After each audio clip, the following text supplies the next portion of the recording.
देख रहे हैं सिटी इंडिया न्यूज चैनल, हक की आवाज। पैराडाइज फंक्शन पैलेस महबूब नगर। बीआरएस वर्किंग सदर केटीआर की अपील पर जिला महबूब नगर मुस्तक़र के तेलंगाना चौराहे पर बीआरएस कायदीन की जानिब से मुनाकिदा एहतजाज में साबिक़ वज़ीर डॉक्टर वी श्रीनिवास गौड़ ने शिरकत करते हुए हुकूमत पर जोर दिया कि वह किसानों के कर्ज़ों को गैर मशरूत तौर पर माफ़ करे। उन्होंने कहा कि बीआरएस दौरे हुकूमत में किसानों को बर वक्त कर्ज माफ़ी, रैतु बंधु और बीज फराहम किया जाता था। कांग्रेस पार्टी ने झूठे वादों से किसानों को धोखा दिया है। इक़्तिदार में आने के बाद कांग्रेस हुकूमत किसानों से किए गए वादों को भूल गई है। चीफ मिनिस्टर रेवंत रेड्डी ने 15 अगस्त से पहले कर्ज माफ़ करने का वादा करते हुए भगवान की कसम खाई थी। हुकूमत ने मुख्तलिफ पाबंदियाँ आयद करते हुए सिर्फ चंद किसानों के कर्ज़े माफ़ किए हैं। कितने किसानों ने कर्जा लिया और कितनों का माफ़ किया गया, और माफ़ी के लिए मख्तस बजट के बारे में हुकूमत में शामिल वज़रा को कोई इल्म नहीं है, जबकि गाँव में किसानों की ये शिकायत है कि उनका कर्जा माफ़ नहीं हुआ। इसीलिए किसानों की हिमायत में बीआरएस ने एहतजाज का आगाज़ किया है, तो वो कह रहे हैं कि यह सियासी एहतजाज है।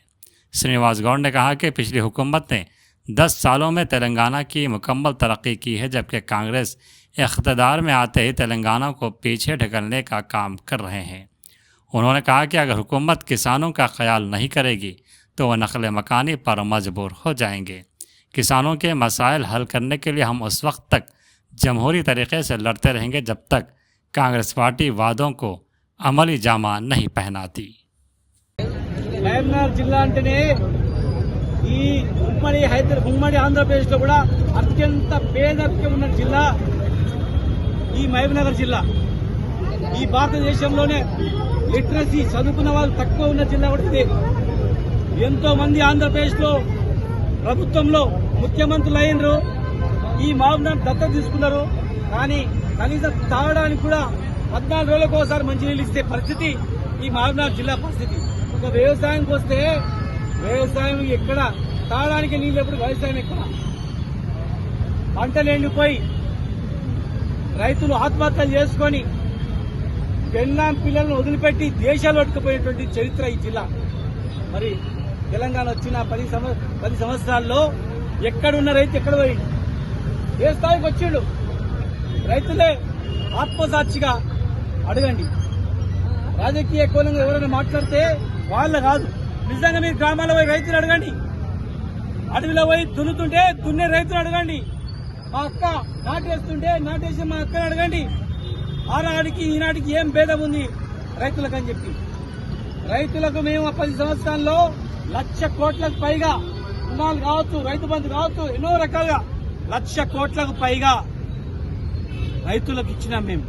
ఇది దేశంలో ఏ రాష్ట్రంలో కూడా, ప్రపంచంలో కూడా ఎక్కడ కూడా రైతులకు ఈ రకంగా పెట్టుబడి ఇచ్చి కొనుగోలు చేసి ఫ్రీ కరెంట్ ఇచ్చి ఇన్ని రకాల వసతులు ఎక్కడ లేదు. మరి మేము ఇన్ని చేస్తుంటే కాంగ్రెస్ ప్రభుత్వం వీళ్ళకన్నా మేము ఎక్కువ చేస్తామంటే మరి రైతులు మీకు ఓటేసింది. మీకు ఓటేసి ప్రభుత్వం మీ పరిపాలించడానికి అవకాశం ఇచ్చారు. మీరు ఇచ్చిన అవకాశాన్ని ఉపయోగించుకొని హామీలు నెరవేరిస్తే ప్రజలు మీ మాట వింటారు. కానీ హామీలు నెరవేర్చకుండా షరతులు పెట్టి మొత్తం అయిపోయినాయి, రుణమాఫీ జరిగిపోయింది, వీళ్ళంతా రుణమాఫీ అయిన వాళ్ళు కాదు, ఉట్టిగా టీఆర్ఎస్ వాళ్ళు ఉట్టిన కొట్లాడుతున్నారు అని రాజకీయ కోణం మూసి మసి మారడికాయ చేస్తే రైతులు అంటాడు ఊరుకోడు. రైతులకు ఆగ్రహం వచ్చిందంటే ఎవరు చేత కాదు వాళ్ళని పట్టుకోవడం, ఇక ఎవరు వాళ్ళ ఎవరి తరం కాదు. మేము అడుగుతా ఉన్నాం ఈ ప్రభుత్వాన్ని, మీరు ఇచ్చిన హామీలు నెరవేర్చండి, లేదంటే రుణమాఫీ అయింది అంటున్నారు కదా. ప్రతి జిల్లా కేంద్రంలో, కలెక్టరేట్లో ఈ జిల్లాలో రుణమాఫీ కాని వాళ్ళని రమ్మని చెప్పి ఒక రోజు పిలుపు ఇవ్వండి. వచ్చిన రుణమాఫీ కాని వాళ్ళతో మీటింగ్ పెట్టండి. ఎందుకు రాలేదో వాళ్ళకు వివరించండి. నిజంగా వచ్చి వాళ్ళు అబద్ధం చెప్తున్నా, నిజంగా రాలేదా అడగండి. వాస్తవాలను అడగకుండా పుట్టిన మభ్య పెడితే ప్రజల ఆగ్రహానికి గురికాక తప్పదు. ప్రజాస్వామ్యంలో వాళ్ళు ఓట్లేస్తే మేము 10 ఏళ్ళు అధికారం ఉన్నాం, మీకు ఓట్లేసిండ్రు. మీరు 5 సంవత్సరాలు ప్రశాంతంగా ప్రభుత్వ పరిపాలన జరగాలంటే ఫస్ట్ 10 మస్తు హామీలు ఇచ్చారు, 400 హామీలు ఇచ్చారు, 6 గ్యారెంటీలు ఇచ్చారు. కానీ అన్నిటికన్నా ప్రధానమైనటువంటిది రుణమాఫీ, రైతు బంధు సక్రమంగా ఎకరాకు 15,000 చొప్పున రైతు బంధు పడుతుండాలి, రైతు భరోసా పడుతుండాలి, రుణమాఫీ అందరికి చేయాలి, కొత్త రుణాలు కూడా ఇవ్వాలి. అప్పుడే హాయిగా ప్రభుత్వం మీరు పరిపాలన చేసుకోవడానికి ఉంటుంది. కరెంటు కూడా పోకుండా ఉండాలి.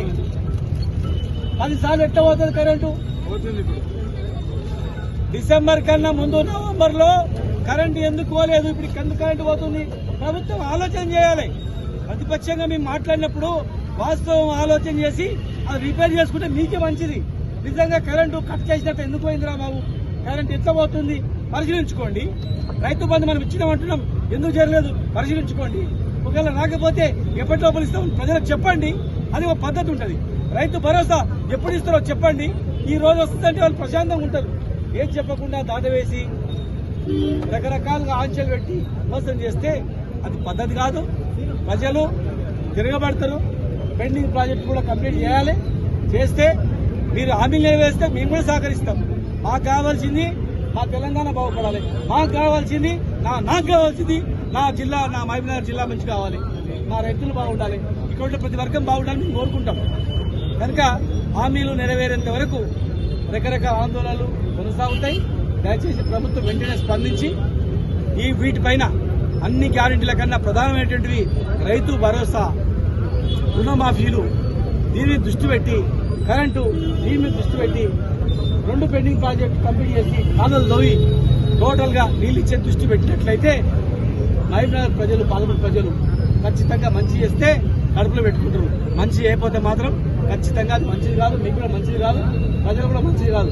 ఇక తెలంగాణలో ఉద్యమాలు ఉన్నాయి, ఏం కొట్లాడున్నాయి అనుకున్నాం, కానీ 9 నెలల్లో మళ్ళీ స్టార్ట్ అయినాయి రైతు ఉద్యమాలు.